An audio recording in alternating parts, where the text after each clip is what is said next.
Hello, my young friends out there. How are you? Hope all of you are fine and good. मी मानसी तुमच्या सर्वांचं स्वागत करते आपल्या आजच्या इंग्लिशच्या या सेशनमध्ये. आज इंग्लिशच्या या सेशनमध्ये आपण जी पोयम चालली होती तुमची बास्केट फुल ऑफ मूनलाईट वाचून झालेली होती. आपण त्याचा अर्थही समजून घेतला होता नीट प्रकारे की या पोयम मध्ये काय म्हटलं गेलंय. खूप सुंदर कविता होती, तुम्हाला नक्कीच आवडली असेल. आज त्याचे काही राहिलेले पार्ट्स आहेत ते सुद्धा आपण बघूया. तर चला आपण बघू बास्केट फुल ऑफ मूनलाईट म्हणजे टोपली भरून चंद्रमेचा प्रकाश. तर मुलांना तुम्हाला लक्षातच असेल की आपली ही जी पोयम होती ह्याचा विषय काय होता. बास्केट फुल ऑफ मूनलाईट म्हणजे टोपली भरून चंद्रमेचा प्रकाश. ह्याच्यात एक मूल आहे ते आपल्या वडिला करता चंद्रमेचा प्रकाश घेणं चाहतोय. म्हणजे चंद्रमेला म्हणतोय तो की मला चंद्रमा दे, चंद्रमेचा प्रकाश दे टोपली भरून किंवा 2 टोपल्या भरून. आणि त्या टोपल्यांमध्ये काय दे, जे सीड्स असतात, जे बिया असतात चंद्रमेच्या प्रकाशच्या त्या दे. ताकी तू ते देशीलच तर मी जे गावातला रस्ता आहे, जो शहर आणि गावाला जो कनेक्ट करतो तो रस्ता आहे, मी तिकडे दोन्हीकडे जे आहे रस्त्याच्या दोन्ही साईडला मी ते वीज लावेने. ताकी काय होईल की दोन्हीकडे चंद्रमेचे छोटे छोटेसे जे लाईट्स आहेत ते छोटे छोटे चंद्रमा निघतील. म्हणजे किती सुंदर इमॅजिनेशन आहे की वीज घेतले चंद्रमेचे आणि आपण त्यांना पेरले आणि चंद्रमेतनं त्या विजांमधनं छोटे छोटे चंद्र निघाले आणि त्यातनं काय झालं, मग पूर्ण रस्ता जो आहे तो उजड झाला. तर तो हे का म्हणतोय, कारण की त्याचे वडील जे आहे ते रोज गावातनं शहर जातात काम करायला, शहरात जातात आणि त्याच्या वडिलांसारखेच अनेकही लोक आहेत जे गावातनं शहर जातात आणि रात्री परत येतात. तर ते जेव्हा रात्री येतात तर त्यावेळेस काय असतो, अगदी अंधार असतो आणि अंधार रस्ता असतो आणि रस्ता बिलकुल चांगला नाही आहे. रस्ता अगदी खडबडीत आहे आणि त्यानंतर त्याच्यात खूप सर्प आहेत, विंचू आहे आणि विविध प्रकारचे अॅनिमल्स वगैरे आहेत. तर म्हणून त्या लोकांना यायला उशीर होऊन जातो. आणि म्हणून तो म्हणतोय की चंद्रमेचा प्रकाश राहिले, इतके सारे चंद्रमे ते मी जेव्हा वीज लावेन दोन्हीकडे आणि इतका प्रकाश राहील तर हे लोक टाइमशीर घरी येतील. आणि ह्याच्याच बरोबर तो अनेक म्हणतो की ना तर कोणची बस वगैरे आहे, ना कोणचा कार्ट आहे, बुलक कार्ट वगैरे किंवा हॉर्स कार्ट, म्हणजे कोणची घोडागाडी बैलगाडीची काहीच नाहीये ज्याचा रस्त्यावरनं ते लोक येऊ जाऊ शके, म्हणून फार जास्त उशीर लागतो. त्याचबरोबर तो हेही म्हणतो की जेव्हा वडील जातात तेव्हाही तो झोपलेला असतो, कारण की तेव्हा ते खूप सकाळी जातात. आणि जेव्हा ते परत येतात घरी तेव्हा सुद्धा तो झोपलेला असतो मुलगा, कारण की तेव्हाही खूप उशीर झालेला असतो.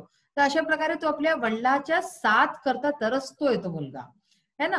कारण की तो चाहतो की जे लवकर जर ते घरी येतील तर काय होईल, ते त्यांना जे कहाण्या ऐकवतील, तो त्यांच्याकडनं कहाण्या ऐकणं चाहतोय, परीकथा ऐकणं चाहतोय तो.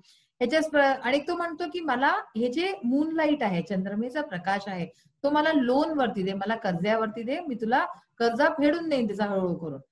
तर अशा प्रकारची खूप सुंदर म्हणजे की कविता आहे ही. कल्पना खूप चांगली आहे यांची कवीची आणि ही डोंगरी भाषाची आहे जी की इंग्लिशमध्ये ट्रान्सलेट केली. आता बघा इथे साइड मध्ये काही क्वेश्चन्स दिले आहेत. हे साइड क्वेश्चन्स जे दिले असतात ना, हे तुम्हाला कशात कामास येतात, जेव्हा तुमचे एक्झाम्स मध्ये असे पॅराग्राफ्स येतात ना, तर पॅराग्राफ मध्ये काय असतं, पॅराग्राफची रिलेटेड काही क्वेश्चन्स वगैरे पण असतात, विविध प्रकारचे क्वेश्चन्स असतात, कॉम्प्रिहेन्शन जे असतात किंवा fill in the blanks type असतात. जेव्हा असे क्वेश्चन्स येतात तेव्हा तुम्हाला फुल लाईन आन्सर्स लिहायचे असतात, असं नाही की एखाद दोन शब्द लिहून सोडले. तर त्याच्याकरता आहे what does the poet wish to get from the moon and why. म्हणजे की पोएट जो आहे, जो कवी आहे, तो काय चाहतोय मून पासन, चंद्रमेपासून काय चाहतोय, काय मागणं चाहतोय, इच्छा काय त्याची, आणि वाय म्हणजे कशाला, अशी इच्छा त्याची काय. तर काय आहे त्याची इच्छा, the poet wishes to get from the moon. म्हणजे की पोएट जो आहे, कवी आहे, तो चंद्रमेकडनं काय घेणं चाहतोय. उत्तर असंच लिहाल तुम्ही, the poet wishes to get from the moon to basketful or two basketsful with seeds of moonlight. ठीक आहे ना, हे लिहाले. परत बोलते answer, the poet wishes to get from the moon a basketful or two basketsful with seeds of moonlight. आता दुसरा प्रश्न येतो वाय, म्हणजे कशाला, का हवंय त्याला ते. तर ह्याच्याच पुढे लिहाते, with seeds of moonlight to sow them on both the sides. ठीक आहे ना, to sow them on the sides of the path. ठीक आहे ना, to sow them on the sides of the path from the way from the way on the way to the village from the city. अशा प्रकारचं म्हणजे की दोन्हीकडे तो लावणं चाहतोय. Why is the road from the city to the village dangerous? Dangerous काय रस्ता? तो इतका जास्त खतरनाक काय? जो रस्ता आहे शहरातून गावाचा तो खतरनाक काय? तर ह्याचा आन्सर काय होईल? The road from the city to the village is dangerous. विलेजच्या नंतर इज लागून जाईल. The road from the city to the village is dangerous because it is tough, it is dark. सगळ्यात पहिले लिहायला डार्क, ठीक आहे ना, कारण की तो खूप अंधारलेला आहे. It is dark, tough and full of snakes and scorpions. बघा इथे तुम्हाला पोएमचं ह्याच्यातच आन्सर मिळेल. It is dark, tough and full of snakes and scorpions, कारण की तो अंधारलेला आहे, फार कठीण आहे आणि सर्प आणि विंचूंनी भरलेला आहे. तर हा याचा आन्सर होईल. नेक्स्ट क्वेश्चन आहे, Y does the poet want his father home early? की कवी जो आहे तो आपल्या वडिलांना घरी लवकर का चाहतोय? The poet wants. पहा, कधी पण क्वेश्चन मध्ये जर डज वगैरे असा शब्द आला तर तुम्ही काय कराले, त्याच्या जे वर्ब असतो त्याच्यामध्ये एस लावून द्याले. The poet wants his father home early. तर ह्याच्यानंतर काय लिहिलंय, so that he can hear fairy tales and stories from him. ठीक आहे, परत सांगते. The poet wants his father home early so that he can hear fairy tales and stories from him. म्हणजे ते घरी येतील लवकर तर तो जे आहे त्यांच्याकडनं परिकथा आणि कहाण्या ऐकू शके, म्हणून तो चाहतो की वडील घरी लवकर ये. How do you spend your evening time with your family members? आता हे एक असा फ्री टाईपचा क्वेश्चन आहे की तुम्ही आपला स्वतःचा म्हणजे तुमचा टाइम फॅमिली मेंबर्स बरोबर संध्याकाळी घरी कशा प्रकारे बितवता. तर हे तर सगळ्यांचे पर्सनल आन्सर्स राहतील. तरी मी एक तुम्हाला इमॅजिनरी एक आन्सर देते की I spend my evening time. आता जिथे यू योर आहे तर आय यूच्या जागी काय असेल, I spend my evening time with my family members by playing with them. ठीक आहे, आपण खेळतो. By playing with them, by chit chatting with them. संध्याकाळी अक्सर काय असतं, आपण घरी गप्पा गोष्टी सुद्धा करतो आणि खेळतो. तर अशा प्रकारे तुम्ही ह्याचा आन्सर सुद्धा लिहू शकताय. तर अशा प्रकारे झालेलं आहे. इंग्लिश वर्कशॉपचे मोस्टली सगळे क्वेश्चन आपण आपले हाऊन चुकले आहेत जितकेही आहेत. आता एक ऍप्रिसिएशन ऑफ द पोएम आहे, हे आज आपण बघूया. ह्याच्याच बरोबर write an imaginary letter to the moon. चंद्रमेला एक पत्र लिहायचं आहे. To convey your feelings about it. आपले फिलिंग्स जे आहे, आपल्या भावना जे आहे ते त्याला तुम्हाला कळवायचे आहेत. Discuss about it with your partner and draft the letter using the poem as a basis for the letter. तर ही जी पोएम आता आपण वाचली आहे हिला बेस बनवून आपल्याला अशा प्रकारचं एक पत्र लिहायचं आहे. सपोर्टिंग पॉइंट्स काय राहतील त्याच्यात? साइन ऑफ ब्युटी म्हणजे की सुंदरतेचं एक साइन आहे. सिम्बल ऑफ जॉय, प्रसन्नतेचा एक सिंबल आहे. इन्फिनिट प्लेजर, आपल्याला खूप आनंद मिळतो चंद्रमेला पाहून. Urge to compose poems, songs, music. म्हणजे पहा, चंद्रला पाहून चंद्रावरती किती गाणी आहे आणि किती पोएम्स आहे. तर अशाच प्रकारे तो म्हणतो की अर्ज टू कंपोज आणि लिहायचं तो त्याच्याशी विनंती करतो आहे. तर हे लेटर सुद्धा आज आपण बघूया. लेटर ऍप्रिसिएशन हे तुमच्या एक्झाम पॉइंट ऑफ व्ह्यूनी खूप जास्त जरुरी असतं. तर हे लेटर कसं लिहितात हे तुम्ही बघा, कारण की लेटर एक्झाम मध्ये कोणतंही येऊ शकतं, ते आपल्याला माहित नसतं. नेक्स्ट आहे, discuss with your friend, brother, sister, your classmate and write list of wishes. तर हे आपण आपल्या मागच्या सेशन मध्ये करून चुकलो आहे. ह्याच्यात you can use the following words. आपण हे वर्ड सुद्धा युज केले आहे.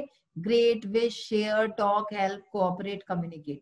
तर अशा प्रकारे आपले जितकेही इंग्लिश वर्कशॉपचे आपले आहेत एक्सरसाइजेस ते आपण केलेले आहे. तर चला आज आपण आता याचं ऍप्रिसिएशन आणि लेटर आता आपण बघूया. Now we will see the appreciation of the poem. Title. The title of the poem is basketful of moonlight. Poet, the name of the poet is Sunil Sharma. Rhyme scheme, there is no rhyme scheme in this poem.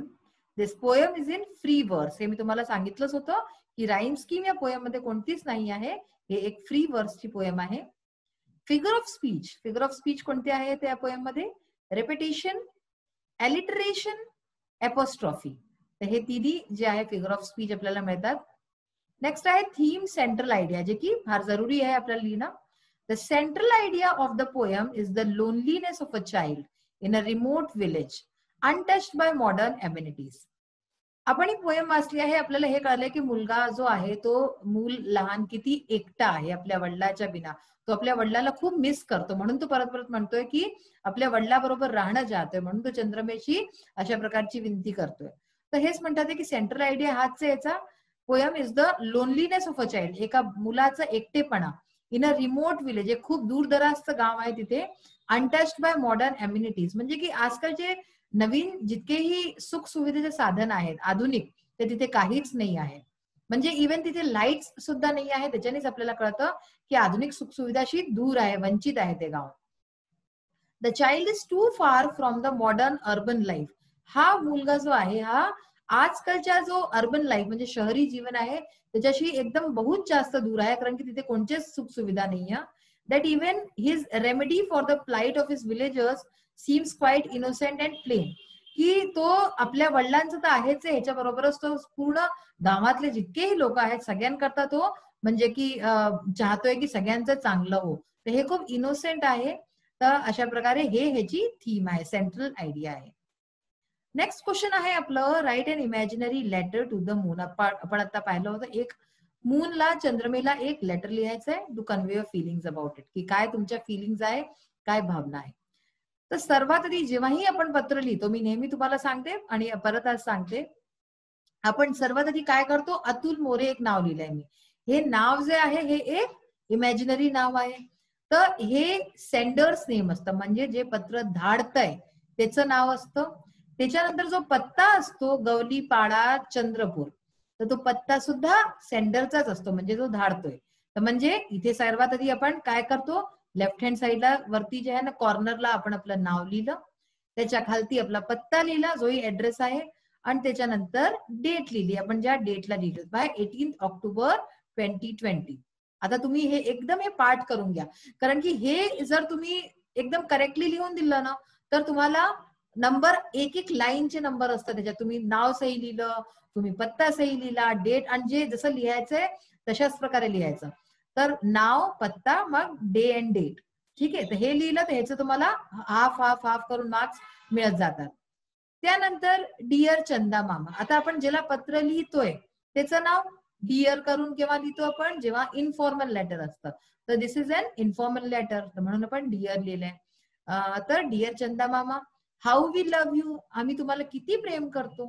आता ह्याच्यानंतर ही जी आहे हिला म्हणतात body, body of the letter, म्हणजे की जो main part आहे ज्यात की आपण सगळा सबस्टेन्स लिहितो, की आपल्याला जे लिहायचं आहे, जे आपल्याला लिहायचंय तो सगळा पार्ट ह्याच्यात येतो. तर ह्याच्यात ग्रॅमॅटिकल पार्ट सगळं ह्याच्यात मेन पाहायला जातो. पण तरी सुद्धा हर लाईनीचा नंबर आहे, हे तुम्हाला परत मी सांगते.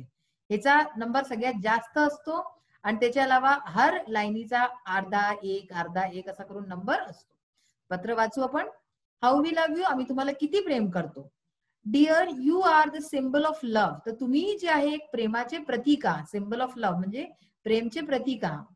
And beauty not only for children like us but also for the grown ups. आणि तुझी जी सुंदरता आहे ही आमच्यासारख्या लहान मुलांकरताच नाही, तर मोठे जे ग्रोन अप्स आहेत, जे मोठे होऊन चुकले आहेत त्यांच्याकरताही आहे, तेही तुझी सुंदरता बघतात. You are the one who looks after all the living things on the earth and gives joy to all of them. तू एक असा आहे जो की सगळ्या लिव्हिंग थिंग्स वरती, म्हणजे जितकेही जीव जंतू प्राणी आहे सगळ्यांना बघतो धरतीच्या, आणि gives joy to all of them, म्हणजे सगळ्यांना जे आहे प्रसन्नता देतो. Looking at you gives us a great heavenly joy. तुझ्याकडे पाहणं आम्हाला खूप जे आहे एक दैविक सुख देतं. Your cool light gives us comfort. तुझा जो थंड थंड जो प्रकाश आहे त्यांनी आम्हाला कम्फर्ट मिळतं, छान वाटतं. अँड सूज आवर बॉडी अँड सोल. आमचं जो शरीर आणि आमची आत्मा आहे, मन आहे, त्याला एक सुदिंग मिळतं, कम्फर्ट मिळतं.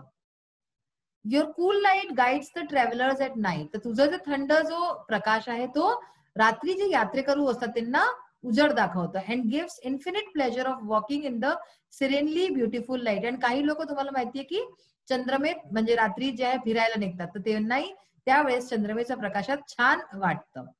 Mother's sing your songs to make children sleep. आई जे आहे त्या चंद्रमेचे गाणे म्हणतात ताकी त्यांचे मुलं झोपून जाय. Your beauty inspires poets and musicians to compose songs. तर तुझी जी सुंदरता आहे ती कवींना आणि संगीतकारांना नवीन नवीन गाण्याची रचना करायला प्रेरणा देते.